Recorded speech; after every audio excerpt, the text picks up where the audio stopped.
we're reading Martin Heidegger's Metaphysics, a German philosopher. But if our question about being has this essential character of decision, then we must above all proceed in full seriousness with the fact that gives the question its immediate necessity.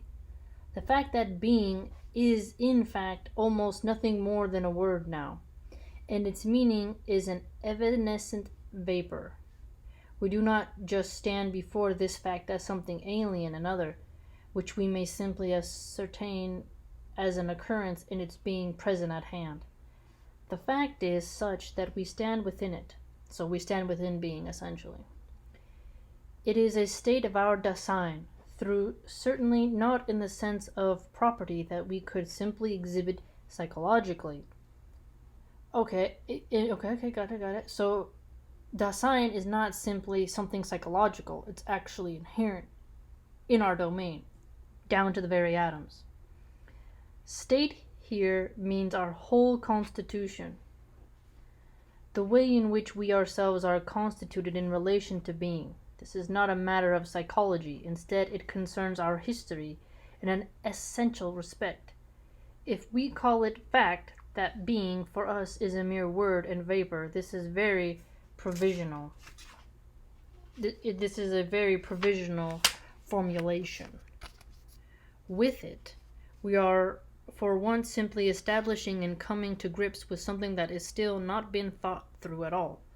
Something that we still have no place for, even if it seems as if we are an occurrence among us.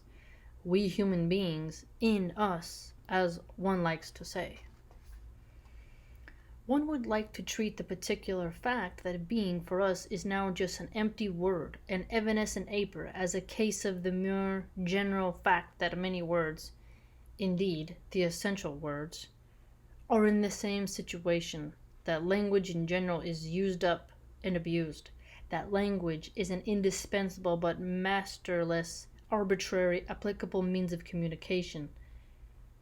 I wonder what he would say of people who want to be able to do was it telepathy, telekinesis, which is of the ones where you use your brain to communicate, as indifferent as means of public transportation, such as a streetcar which everyone gets on and off. Thus everyone talks and writes unhindered and above all unendangered in language. That is certainly correct. Moreover, only a very few are still in a position to think through in its full scope the misrelation and unrelation of today's Dasein to language. Interesting, so he seems to be taking issue with the fact that Dasein cannot be captured very well through words, because words in many respects, especially the word being, has lost its true meaning and understanding from the population, and that very few think about it, and very few know how to use language in an intense way to where it could have loaded language to where somebody could really go into depth on that and understand the connotations from that word. But the emptiness of the word being, the complete atrophy of its naming power, is not just a particular case of the general abuse of language. Instead, the destroyed relation to being as such is the real ground for our whole misrelation to language. Okay, so he's not just upset at the abuse of language and its relation to being and how it affects Dasein, but it's also the destruction of our relation to being as such, and is the real ground for our whole misrelation to language. Okay, let's see what he says. The organizations for purifying the language and defending it against its escalating mutilation deserve respect. Wow, mutilation, that's a strong word, right? Nevertheless, through such institutions, one finally demonstrates only more clearly that one no longer knows what language is all about. Because the fate of language is grounded in the particular relation of people to being. The question about being will be most intimately intertwined for us with the question about language. Okay. So basically what I'm getting from this is that language, and its influence over being is very profound. It is more than a superficial accident that now, as we make a start in laying out the above-mentioned fact of the vaporization of being in all its scope, we find ourselves forced to proceed from linguistic considerations. Interesting, right? Okay, we're on to chapter 2 now. I gotta highlight it. Okay, in this chapter 2 it says, on the grammar and etymology of the word being. It is for us, being is just an empty word and an evanescent meaning. Then we must at least first try to grasp fully this last remnant of a connection. So we ask, to begin with, 1. What sort of word is this anyway? Being, as regards its formal character as a word. 2. What does linguistics tell us about the original meaning of this word? To put this in scholarly terms, we are asking 1. About the grammar, and 2. About the etymology of the word being.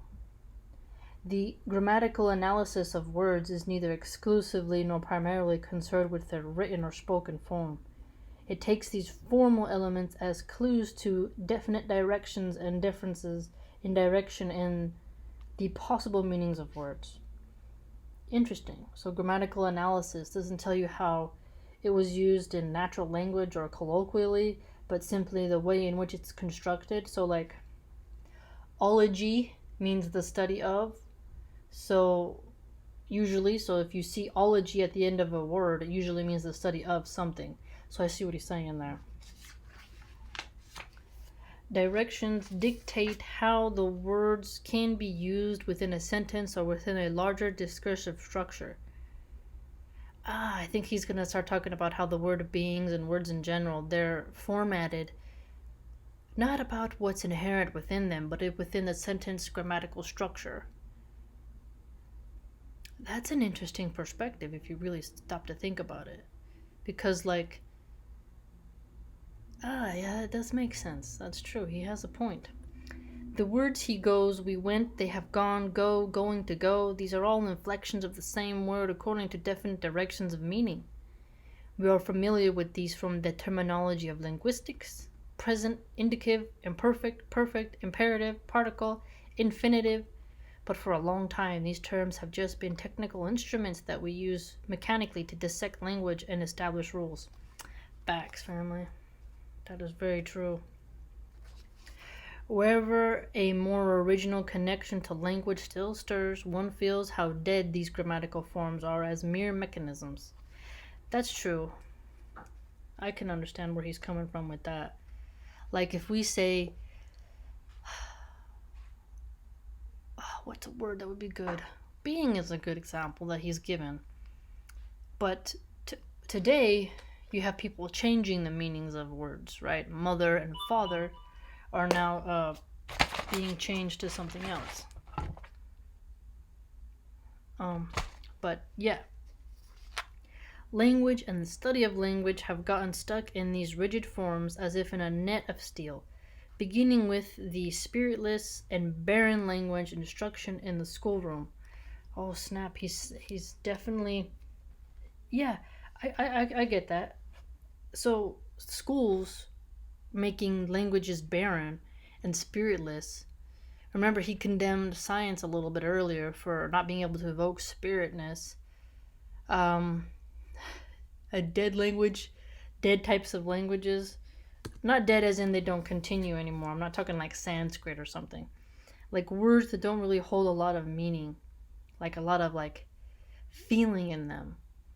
You know, there's a lot of words that have that. In schools, some of them, especially really poor, badly run public schools, they're not trying to impart certain,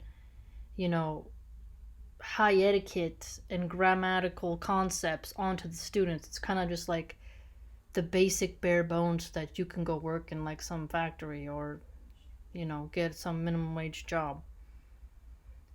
It's interesting. These formal concepts and grammar book labels become empty shells for us, understood and understandable by no one. It is certainly correct that, instead of this, students should learn something from their teachers about the prehistory and early history of the Germans. But all of this will just as quickly deteriorate into the same barren wasteland if we do not succeed in reconstructing the spiritual world of the school from within and from the ground up. Well, yes, I agree. The schools need to be reconstructed and to have some type of spiritual element to them. Really do agree. They should not just be babysitters. They should not just be, just to hurry up and push you into a cubicle so that you can go make your boss rich. Which means furnishing the school with a spiritual, not scientific atmosphere. Ooh, that would be very controversial today.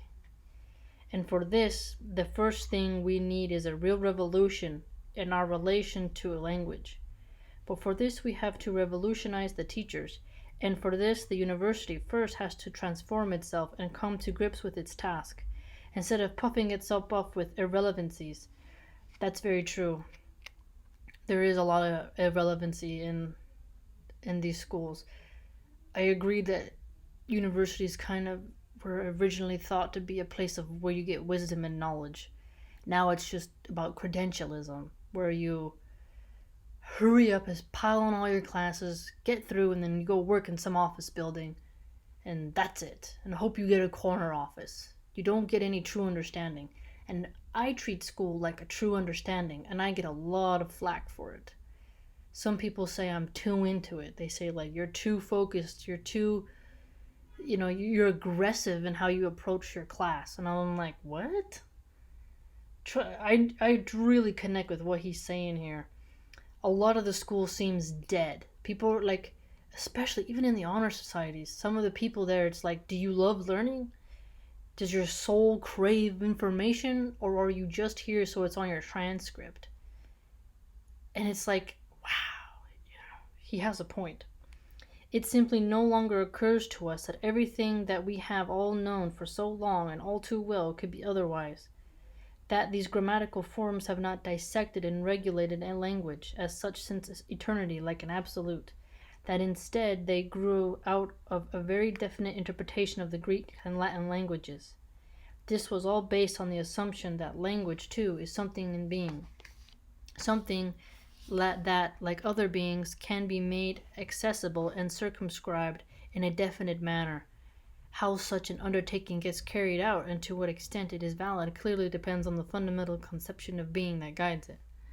Wow. He's laying it down hard. Really making you think if you really stop to think about what he says. Yes, universities should be reformed, but how do we do that in the face of automation? How do we do that when we worship the machine and not the human spirit, and we degrade the family over career? Wow. How do you do that? That's what I want to do. Come on, Heidegger, how do we do it? He's going to probably let us know.